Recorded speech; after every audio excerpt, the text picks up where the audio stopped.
Hello दोस्तों, स्वागत है आपका हमारे चैनल डी के स्टडी पॉइंट में। और आज हम आपके लिए लेकर आए हैं फिजिकल एजुकेशन का क्वेश्चन पेपर, जो कि इवनिंग शिफ्ट का है और 22 मार्च को इसका पेपर हुआ था। तो चलो मिलके करते हैं इसे डिस्कस। तो क्वेश्चन नंबर 1 देखते हैं। तो क्वेश्चन नंबर जो 1 है वो ये है कि शरीर की वह योग्यता जिसमें बाहरी सहायता से अधिक दूरी तक गति की जा सके, तो वो उसका आंसर होगा अकीर्य लचक। ठीक है, अकीर्य लचक जिससे कि हम बाहरी सहायता से ज़्यादा दूरी तक गति कर सकते हैं, वो अकीर्य लचक के कारण। ठीक है, तो इसमें एक जो नंबर क्वेश्चन 1 है, इसके 2 पार्ट है, चाहे तो आप वो करें चाहे आप ये करें। तो इसमें जो क्वेश्चन ये वाला क्वेश्चन है इसका मतलब ये है कि फर्टलिक प्रशिक्षण विधि जो है, इसका प्रयोग शरीर की किस योग्यता को विकसित करने के लिए किया जाता है। ठीक है, तो इसका जो है सहन क्षमता, जो ये फर्टलिक प्रशिक्षण विधि है, इसका जो प्रयोग है हम सहन क्षमता विकसित करने के लिए करते हैं। ठीक है, अब इसका नेक्स्ट सेकंड क्वेश्चन जो है उसका आंसर देखते हैं। सेकंड क्वेश्चन का, इस तरह की गति से में जोड़ों का जो कोण है वो कम हो जाता है। ठीक है, जोड़ों का कोण कम होता है, वो होता है अंकुचन की वजह से जो जोड़ों का कोण होता है वो कम हो जाता है। ठीक है, अब नेक्स्ट क्वेश्चन, यह लड़कियों के हाथों की शक्ति को मापने के लिए प्रशिक्षण किया जाता है। लड़कियों की हाथों की शक्ति को मापने के लिए किए जाते हैं पुशअप्स। ठीक है, अब इसी का है एक नेक्स्ट क्वेश्चन जो है वो ये है कि चेयर एंड स्टैंड परीक्षण जो है उसका उद्देश्य क्या होता है। चेयर एंड स्टैंड परीक्षण का उद्देश्य, तो चेयर एंड स्टैंड परीक्षण का उद्देश्य है कि पैरों की शक्ति को मापना। अब नेक्स्ट क्वेश्चन फोर्थ क्वेश्चन, कि जो एक बीएमआई है एक स्वस्थ व्यक्ति का, वो क्या होना चाहिए। तो स्वस्थ व्यक्ति का बीएमआई 18.5 से लेकर 24.9 तक होना चाहिए। ठीक है, अब क्वेश्चन नंबर 5 है। क्वेश्चन नंबर 5 जो है उसमें बोला है, इस अस्थि भंग में हड्डी के साथ साथ मांसपेशी एवं त्वचा को भी नुकसान होता है। तो वो कौन सा अस्थि भंग होता है। मिश्रित अस्थि भंग, जिसके से हमें मांसपेशी के साथ साथ जो हमारी त्वचा होती है और उसको भी नुकसान होता है। तो अब हम देखते हैं क्वेश्चन नंबर 6, जिसमें हमसे पूछा गया है कि एक लीग टूर्नामेंट यानी सिंगल लीग टूर्नामेंट में 11 टीमें हिस्सा लेती हैं, तो उसमें मैचों की संख्या बतानी है हमें कितनी होगी।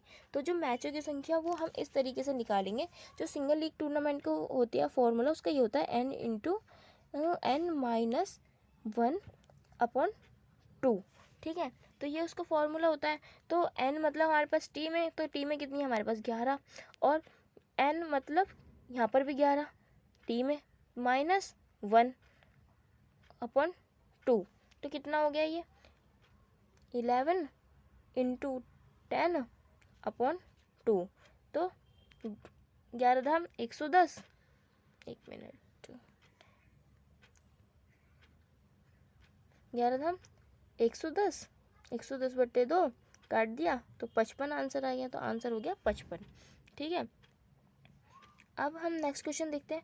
तो कौन से विकास से पीड़ित बच्चे जो हैं वो अशांत कौन से विकास से पीड़ित बच्चे अशांत रहते हैं और उन्हें ध्यान केंद्रित करने में जो है वो प्रॉब्लम होती है। तो ध्यान केंद्रित करने में जो परेशानी आती है वो कौन से विकार में आती है, वो इसमें आती है न्यूनतम अवधान न्यूना व अति सक्रियता विकार, यानी कि ADHD। ये जो विकार होता है ये होता है ADHD के नाम से भी इसे जानते हैं। ठीक है, तो अब निम्न में से ODD का लक्षण नहीं है। तो ODD का लक्षण नहीं है वो ये है कि दूसरों को व्यक्तियों पर जानबूझकर चिढ़ाना या दूसरे व्यक्तियों को बार बार चिढ़ाना। अब नेक्स्ट क्वेश्चन, एक ऐसी तालमेल संबंधी योग्यता जिसमें खेलों की विभिन्न परिस्थितियां बदलते ही उनके अनुसार अपने आप को ढालना। ये क्वेश्चन का आंसर आप मुझे कमेंट बॉक्स में बताइए। ठीक है, अब हम नेक्स्ट क्वेश्चन देखते हैं। निम्न में से किसका परिवहन रक्त के द्वारा किया जाता है। तो किसका परिवहन रक्त के द्वारा किया जाता है। ऑक्सीजन का, जो रक्त के द्वारा परिवहन किया जाता है ऑक्सीजन का। तो निम्न में से किस जंतु से प्राप्त होने वाला प्रोटीन है वो इनमें से कौन सा है। तो पनीर, क्योंकि यही हमें जंतुओं से प्राप्त होता है। नीचे दिए गए कथन और अभिकथन के कारण के रूप में बताइए। तो अभिकथन जो है वो है काइफोसिस की एक विकृति है जो जिसमें कि जो मेरुदंड है वो सी या एस आकार का ले लेता है। ठीक है, सी या एस आकार ले लेता है। और जो कारण है वो है इस विकृति के कारण हड्डियां और मांसपेशियों में की कमजोरी होती है। ठीक है, तो इसमें आप ये देखिए कि का और ख दोनों सही है, और जो का है वो जो ख है वो का स्पष्टीकरण नहीं देता, मतलब या तो दोनों सही है का और ख, और नहीं या तो दोनों सही है, या फिर जो खा है वो का स्पष्टीकरण नहीं देता, मतलब उसे ख को सही साबित नहीं कर पाता।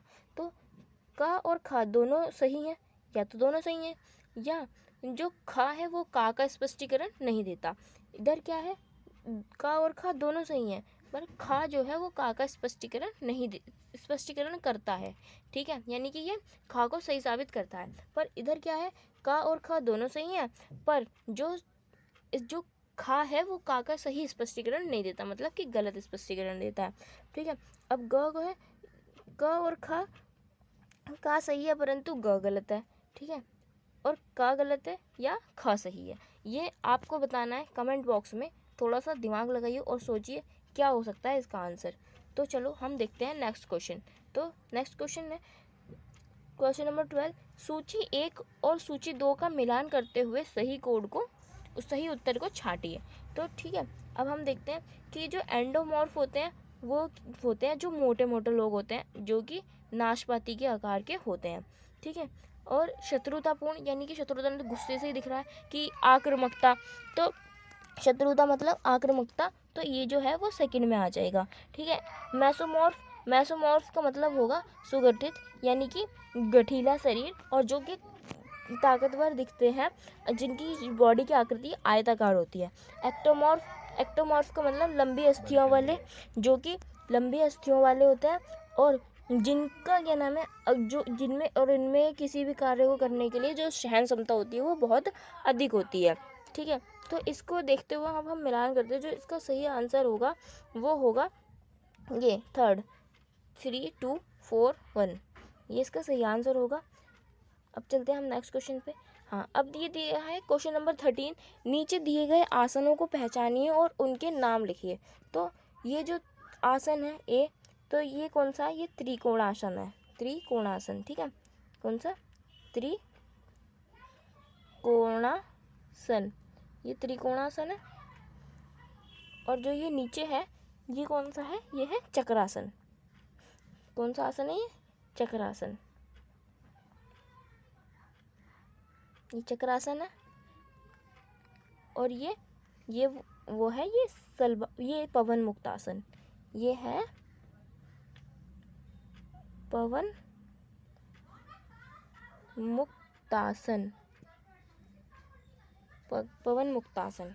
ठीक है, और ये जो है ये है वो भुजंगासन, भुजंगासन। ठीक है, जो इस तरह से आपको इनके नाम पहचानने थे।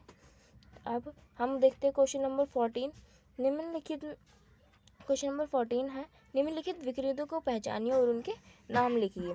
तो जो ये विकृति है इसमें आपको ये जो दिखाई गई है, एक तरफ सामान्य हड्डी दिखाई गई है और ये एक तरफ जो है वो विकृति से पीड़ित हड्डी दिखाई गई है।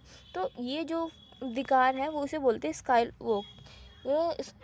काइफोसिस। काइफोसिस मतलब आगे की ओर कुबड़, आगे की ओर कुबड़। ठीक है, ये जो विकृति यहाँ दर्शाई गई है इसे स्काइफोसिस भी कहते हैं। काइफोसिस, स्काइरोसिस ये वाली विकृति है स्काइलोसिस, जिसमें रीढ़ की हड्डी जो है वो इधर दाईं ओर या बाईं ओर झुक जाती है। ठीक है, तो ये है स्काइलोसिस। ठीक है, ये जो विकृति है, और जो ये विकृति है ये होती है वो धनुषाकार टांगे, यानी कि खुली हुई टांगे, जिससे चलने में लोगों को दिक्कत होती है। तो ये होती है विकृति धनुषाकार धनुषाकार टांगे, धनुषाकार टांगे। ये होते हैं चपटे पैर, चपटे पैर। अब हम नेक्स्ट देखते हैं, अब अंकुचन यानी कि फ्लैक्शन का एवं विस्तार, एक्सटेंशन की गतियों का अंतर स्पष्ट कीजिए। तो जो ये अंकुचन और इसके आंसर मैं आपको दिखा देती हूँ, ये लिखा हुआ है मैंने। अंकुचन, अंकुचन जो है वो एक ऐसी गति होती है जिसमें जो दोनों अंगों के बीच का कोण होता है वो कम हो जाता है। अंकुचन में कोण जो है वो कम हो जाता है और जो दोनों अस्थियां होती हैं वो निकट आ जाती हैं, जैसे कि कोहनी को मोड़ना या घुटनों के नीचे पैरों को मोड़ना, ठीक है। इसी तरह से जो विस्तरण होता है उसमें इस गति में दोनों अंगों के बीच का जो कोण होता है वो मतलब बढ़ जाता है और ज़्यादा हो जाता है, और जो इसमें अस्थियां होती हैं वो दूर दूर चली जाती हैं। जैसे कि सीधे रख कर कंधों के हाथों को ऊपर कंधे की तरफ उठाना, मतलब जैसे जैसे पीटी करते हैं आप, तो पहले हाथों को नीचे करते हैं, फिर आप उठाते हैं, फिर आप सिर के भी ऊपर ले जाते हैं, फिर आप नीचे लाते हैं। तो इसी तरह से जैसे पीटी के समय आप क्या करते हैं, अपने हाथों को कंधे के से ऊपर उठाते हैं। तो ठीक है, इस तरह से जो कोण होता है वो बढ़ जाता है। अब हम नेक्स्ट क्वेश्चन देखते हैं। नेक्स्ट क्वेश्चन जो है था आपका वो था, प्रतियोगिता समाप्त होने पर दो समितियों के कार्य हैं। तो जब प्रतियोगिता समाप्त हो जाती है उसके दो कार्य होते हैं। तो एक जो दो समितियां होती हैं ना उनके कार्य होते हैं। एक कार्य प्रतियोगिता समाप्त होने के बाद जो कार्य बचता है वो एक होता है परिवहन समिति का। जितने भी खिलाड़ी आए हुए हैं उन्हें लेने तो चाहते ही हैं, प्रतियोगिता से पूर्व भी कार्य करती है ये समिति और प्रतियोगिता के बाद भी कार्य करती है, यानी कि जिन खिलाड़ियों को लेकर आए हैं उन्हें छोड़ के आने का भी काम करती है। और वित्तीय समिति का काम तो वैसे भी हमेशा होता है और हर चीज़ में पैसों की ज़रूरत तो वैसे भी पड़ती ही है। तो ठीक है, तो वित्तीय समिति का जो कार्य होता है वो टूर्नामेंट के बाद भी होता है। ऐसे ही आपके एक चॉइस में एक और क्वेश्चन आया था कि लीग टूर्नामेंट के कोई दो लाभ बताइए। तो जो लीग टूर्नामेंट होता है इसमें जो खिलाड़ियों की योग्यता में वृद्धि होती है, क्योंकि ये ज़्यादा लंबे समय तक चलता है और ये एक बहुत बड़ा टूर्नामेंट होता है। तो इस तरह से जो खिलाड़ी बार बार खेलता है और उसके लिए प्रैक्टिस भी करता है, तो जिससे कि उसकी योग्यता जो है वो बढ़ जाती है। और जो मैचों की अधिक संख्या होती है जिसके कारण जो दर्शक होते हैं उनका भी रुझान जो है वो लंबे समय तक बना रहता है। अब क्वेश्चन नंबर 19 देखते हैं। तो नहीं, पहले 17 और 18 देखना है, वो तो रह गया। 17 और 18 क्वेश्चन नंबर, ये देखिए क्वेश्चन नंबर 17। एक विद्यालय में 11वीं कक्षा के छात्रों के व्यक्तित्व के सिद्धांतों का परीक्षण किया गया है और छात्रों की 5 व्यक्तित्व के लक्षणों को नीचे दिया गया है। तो नीचे चित्र देखकर बताना है हमें। तो जो ये वाले व्यक्ति हैं, ये वाले जो हैं ये खुलापन वाले व्यक्ति हैं, और ये जो हैं वो हर चीज़ में सहमतता बनाते हैं, ये वाले सहमत वाले व्यक्ति हैं। और ये जो व्यक्ति हैं ये कर्तव्यनिष्ठ हमेशा अपने काम के प्रति वो रहते हैं, हर समय अपना काम समय पर और अच्छे से कार्य को पूरा करते हैं। और ये जो हैं वो मनोविक्षुब्ध व्यक्ति हैं, ठीक है। और ये जो है वो बहिर्मुखी व्यक्ति हैं।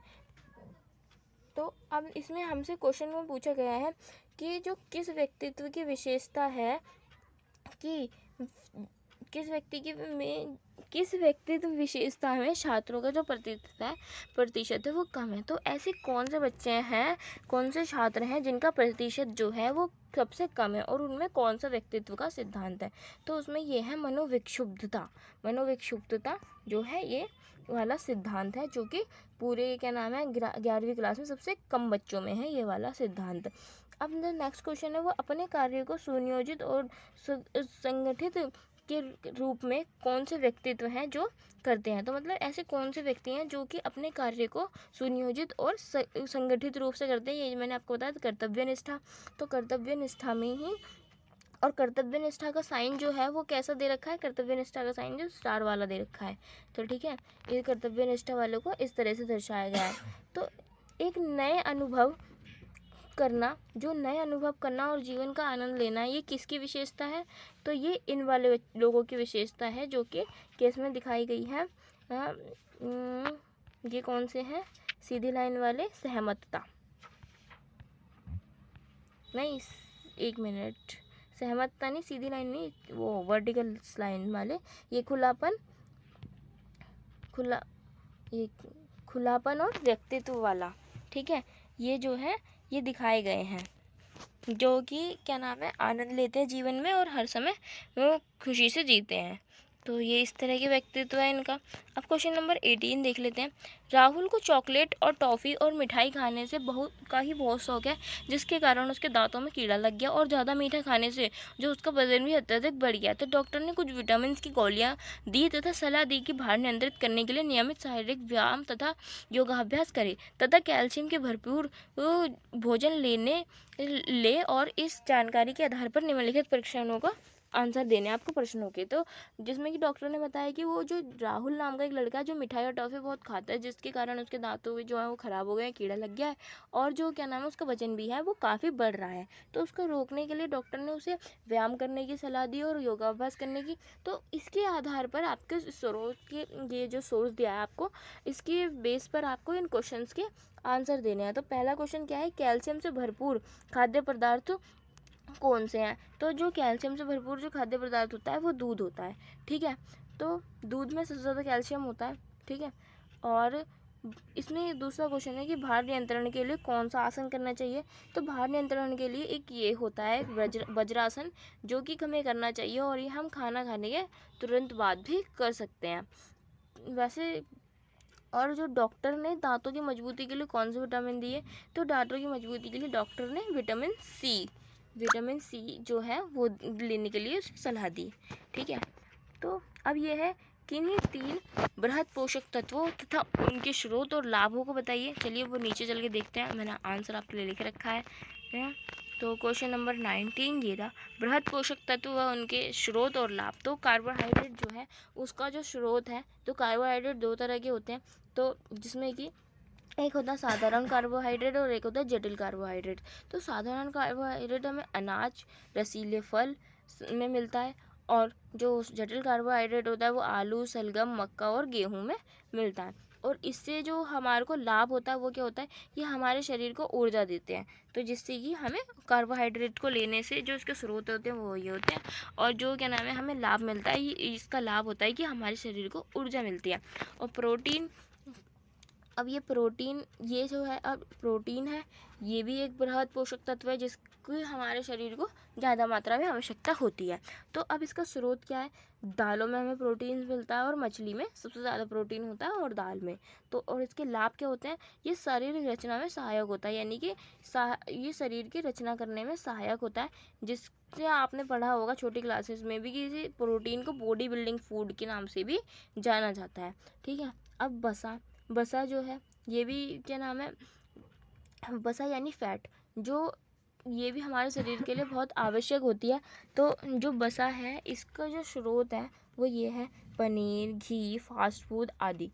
फास्ट फूड, इन सब चीज़ों से हमें बसा मिलती है, तो ये भी हमारे शरीर के लिए आवश्यक होती है। और क्योंकि बसा जो होती है ये इसलिए इसकी ज़रूरत इसलिए होती है कि जो इसका लाभ वो ये है, कोमल अंगों की सुरक्षा करना। जो हमारी बॉडी के कोमल अंग होते हैं उन पे बसा की लेयर चढ़ी होती है, जिससे कि क्या नाम है ये हमारे कोमल अंगों की रक्षा करती है और हार्मोन के उत्पादन में सहायक होती है। हार्मोन्स के उत्पादन में सहायक होता है बसा, ठीक है। अब नीचे बढ़ते हैं। अब इसी के अपोजिट में एक क्वेश्चन दे रखा है चॉइस में, अगर आपको ये करना हो तो आप ये कर सकते हैं और वो करना हो तो वो कर सकते हैं। तो स्वस्थ भार बनाए रखने के लिए 3 युक्तियाँ बतानी थी हमें, ये 3 नंबर का क्वेश्चन था। क्वेश्चन नंबर 19 की चॉइस में था। तो स्वस्थ भार रखने के लिए हम क्या कर सकते हैं, अपनी जीवन शैली में परिवर्तन कर सकते हैं, कि हम एक व्यवस्थित जीवन शैली ही को जो है अपना फॉलो करें, और नियमित रूप से व्यायाम करें, और हम संतुलित आहार लें, ठीक है। तो ये हमारा जो स्वस्थ भार बनाए रखने के लिए 3 युक्तियाँ हैं। और स्वस्थ भार क्या होता है, स्वस्थ भार होता है जब हम किसी बिना भय और बीमारी के अपना जीवन व्यतीत कर सकें। तो अगर हम एक मिनट, अगर जैसे हम स्वस्थ जीवन शैली जीना चाहते हैं, तो स्वस्थ जीवन, अगर हमारी जो जीवन शैली है वो अच्छी होगी, तो हमारे को तो किसी चीज़ का भय ही नहीं होगा, बीमारी का। ठीक है, अगर हम अच्छे से अपनी रूटीन्स को, डेली लाइफ को फॉलो कर रहे हैं तो। अब व्यायाम, तो व्यायाम भी अगर हम रोज़ कर रहे हैं तो भी हमें कोई बीमारी नहीं हो सकती, तो जिससे कि हमारा कोई भय नहीं रहेगा। संतुलित आहार ले रहे हैं तो भी हमें कोई बीमारी नहीं हो सकती। ठीक है, तो हम इससे बिना भय के आसानी से जी सकते हैं आराम से। तो यही होता है स्वस्थ भारत को बनाने के लिए युक्तियाँ जो हैं वो यही हैं।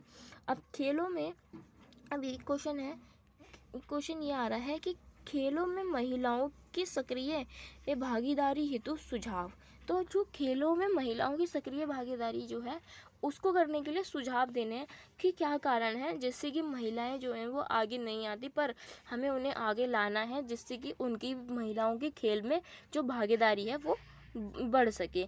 तो जो पहला पॉइंट है जागरूकता, तो सबसे पहले हमें उनके अंदर खेलों के प्रति जागरूकता लानी पड़ेगी, महिलाओं के अंदर, कि क्या नाम है वो भी खेलों के प्रति जागरूक हों। और क्या नाम है सोच में परिवर्तन करना होगा। पहली बात तो क्या नाम है जो हमारा एक पितृसत्तात्मक समाज है, इसमें जो पुरुषों की सोच है उसमें परिवर्तन करना होगा, जिससे कि वो ये ना सोचे कि केवल पुरुष ही जो हैं वो खेल खेलते हैं, खेल पुरुषों के लिए ही बने हैं, ऐसा नहीं है, वो महिलाओं के लिए भी बने हैं, वो भी खेल सकती हैं।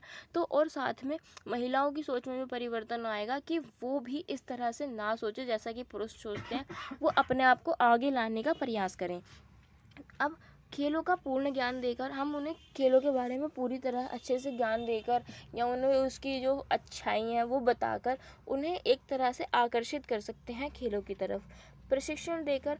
अब क्या नाम है बहुत सी महिलाएं होती हैं जो कि अच्छी प्रशिक्षक नहीं होते, और जिसमें कि पुरुष ही ज़्यादातर प्रशिक्षक होते हैं, तो कुछ महिलाएं जो हैं वो अपने आप को असहज महसूस करती हैं पुरुषों से प्रशिक्षण लेने में। परंतु अगर महिला प्रशिक्षक होंगी तो जिससे कि वो अपने आप को ज़्यादा बेहतर फील कर सकती हैं और उन अपना प्रशिक्षण लेकर अच्छे से खेल सकती हैं।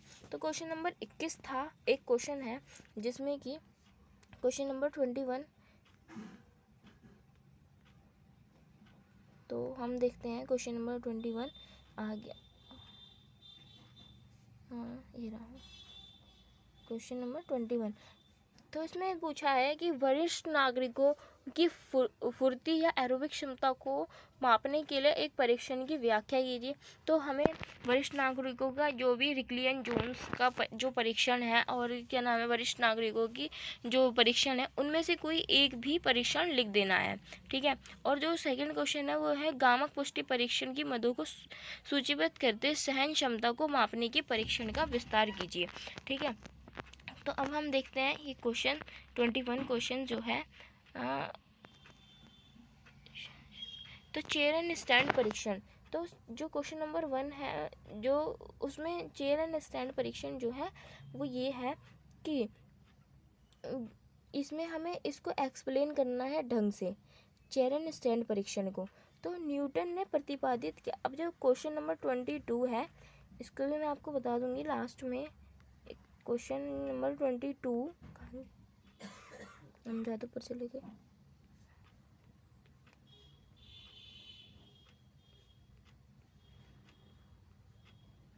ये रहा क्वेश्चन 22।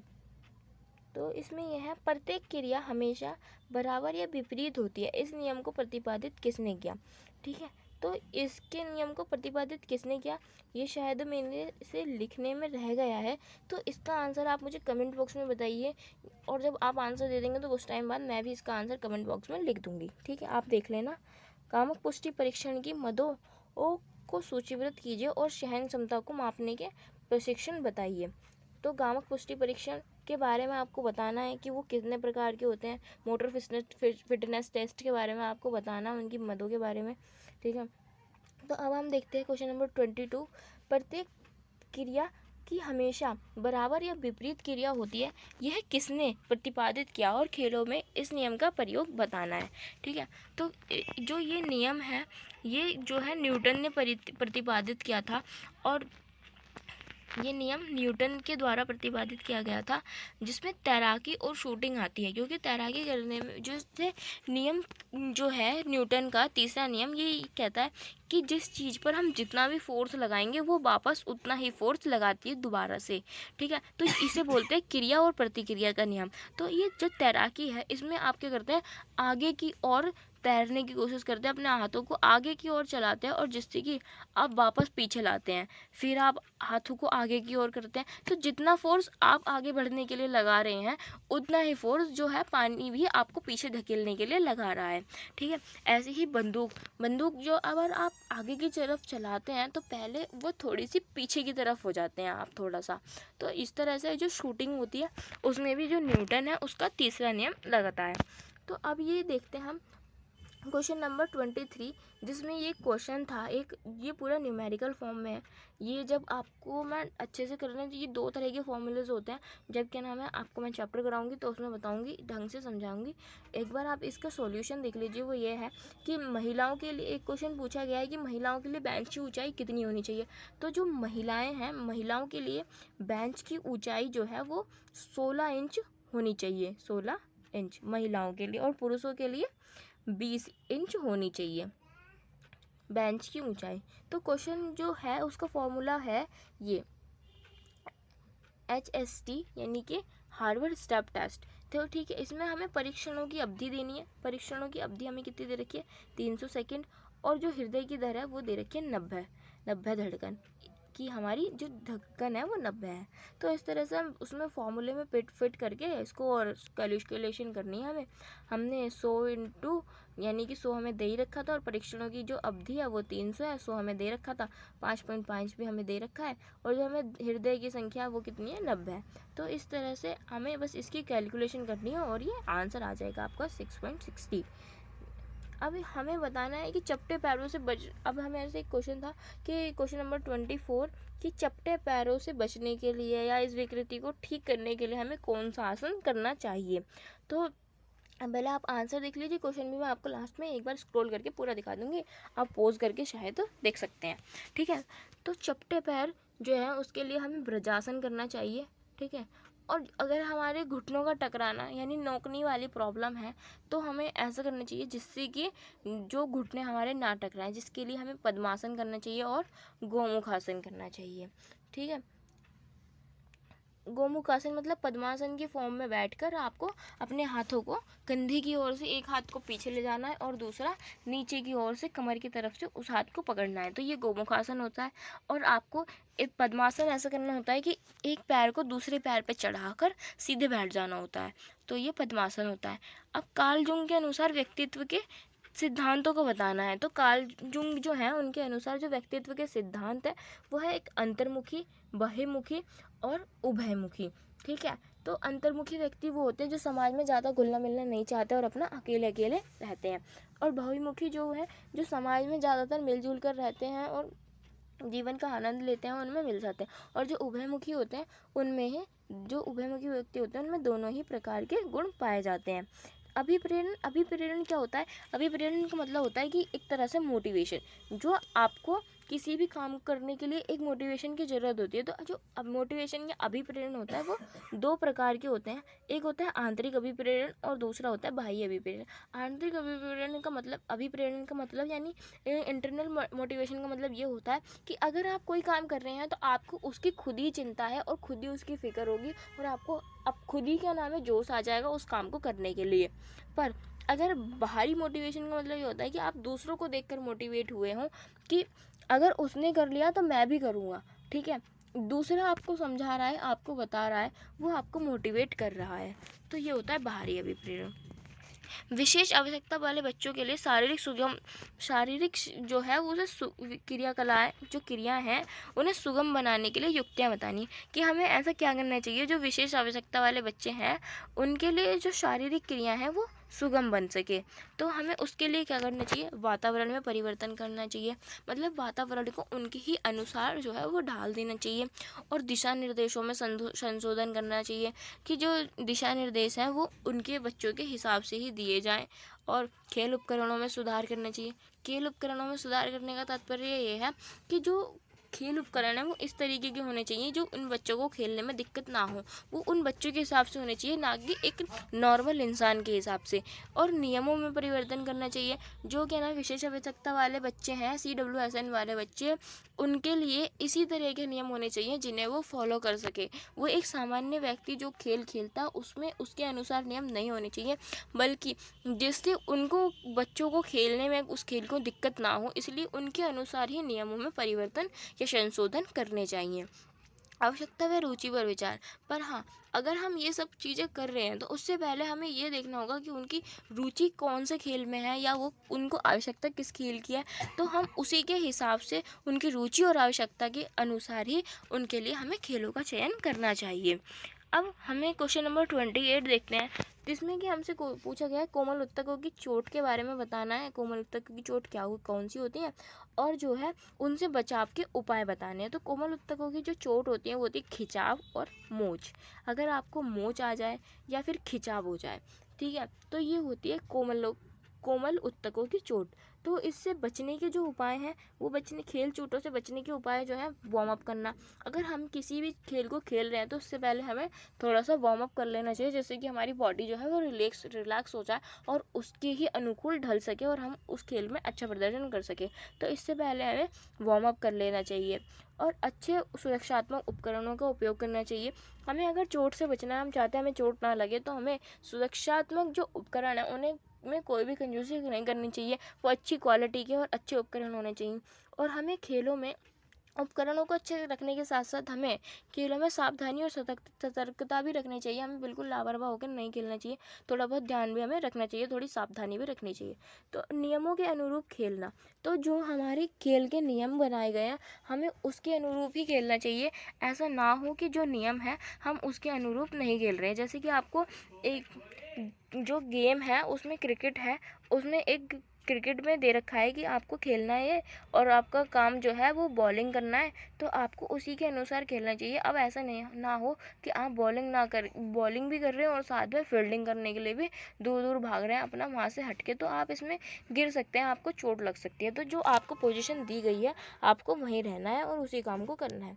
तो खेलों की चोटों के बारे में वैज्ञानिक जानकारी होनी चाहिए, कि आपको जो खेल चोट होती है उनके बारे में वैज्ञानिक जानकारी होनी चाहिए कि हाँ ये इस तरह से लग गई। ऐसा ना हो कि आप उसके ऊपर आपको हल्की सी चोट लग गई और क्या नाम है आप उस पर कुछ भी लगाए जा रहे हैं या दवाई लगा ली आपको बिना किसी उसकी नॉलेज के बारे में, क्या पता आपकी वो चोट जो है वो और ज़्यादा दिक्कत कर दे। तो इसलिए आपको अगर जानकारी हो तभी उसके लिए कुछ करें, वरना सीधा जाकर डॉक्टर को दिखाएं।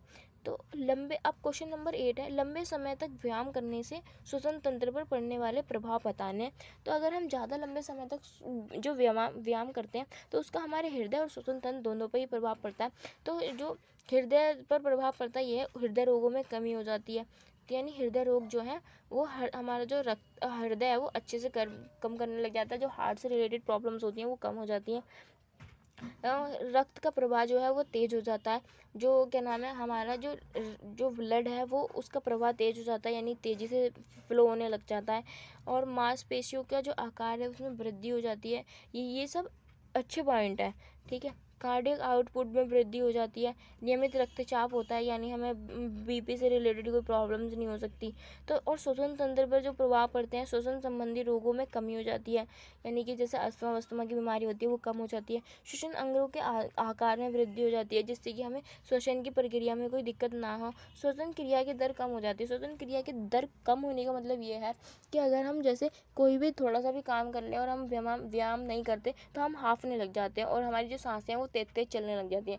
पर अगर हम कोई भी काम जो है वो अगर हम रोज़ रोज़ व्यायाम कर रहे हैं, तो अगर हम कोई ज़्यादा सा भी काम करते हैं तो हमारी जो सांसें इतनी तेज़ी से नहीं चलेंगी।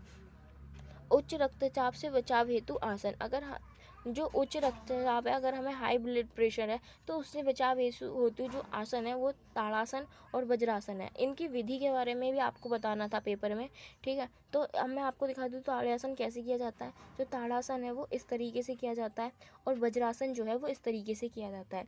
तो आपको ये विधि के सहित लिखना था। ये जब मेरा नेक्स्ट 3rd चैप्टर में आपको वीडियो में कराऊंगी तब मैं आपको सारी विधि इसमें बताऊंगी। अभी आप बस पोज देख लीजिए। अस्थमा से बचाव के लिए आसन, ये चॉइस में क्वेश्चन था। तो अस्थमा से बचाव के लिए जो आसन होते हैं वो एक होता है सुखासन, सुखासन इस तरीके से किया जाता है, और चक्रासन ये अस्थमा जो बीमारी है उससे बचाव के लिए उपाय हैं। ठीक है, अब हम देखते हैं 29 क्वेश्चन हो गया। अब एक क्वेश्चन लास्ट था 30 क्वेश्चन ये रहा। तो श्यामा और प्रीति जो है वो छोटी दूरी की दौड़, जो क्षमा है वो छोटी दूरी की दौड़ दौड़ती है, इसलिए उसे शारीरिक पुष्टि के घटकों में गति बढ़ाने का अभ्यास करना चाहिए। ठीक है, गति जो शारीरिक पुष्टि के घटक होते हैं उसमें एक होती है गति, लचक और क्या नाम है, ऐसे ही जो 4 वो होते हैं पॉइंट। तो शारीरिक पुष्टि के लिए उसमें 4 तरह के वो होते हैं घटक, जिसको बढ़ाने का प्रयास करना चाहिए। तो जो प्रीति है उसके लिए जो बेस्ट है, उसको प्रीति के लिए जो लचक बढ़ाने का प्रयास करना चाहिए, और जो वो क्या नाम है उसका क्षमा, उसको वो गति बढ़ाने का प्रयास करना चाहिए। ठीक है, तो इस तरह के ये जो घटक होते हैं ये इस होते हैं जिसमें कि जो हर काम को अच्छे से ये अपना अच्छा बेस्ट वो अपनी प्रेजेंटेशन दे सकती हैं इनको करने से।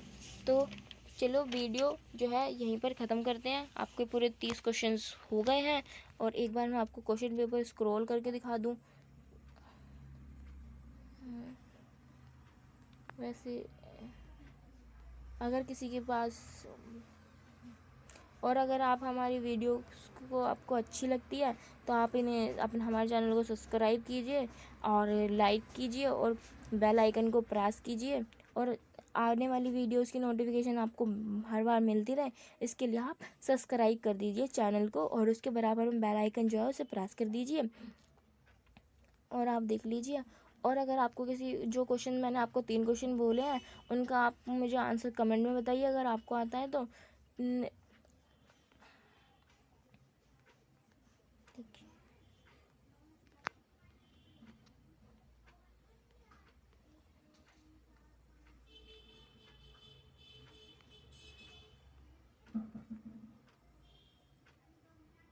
तो वीडियो को यहीं पर एंड करते हैं।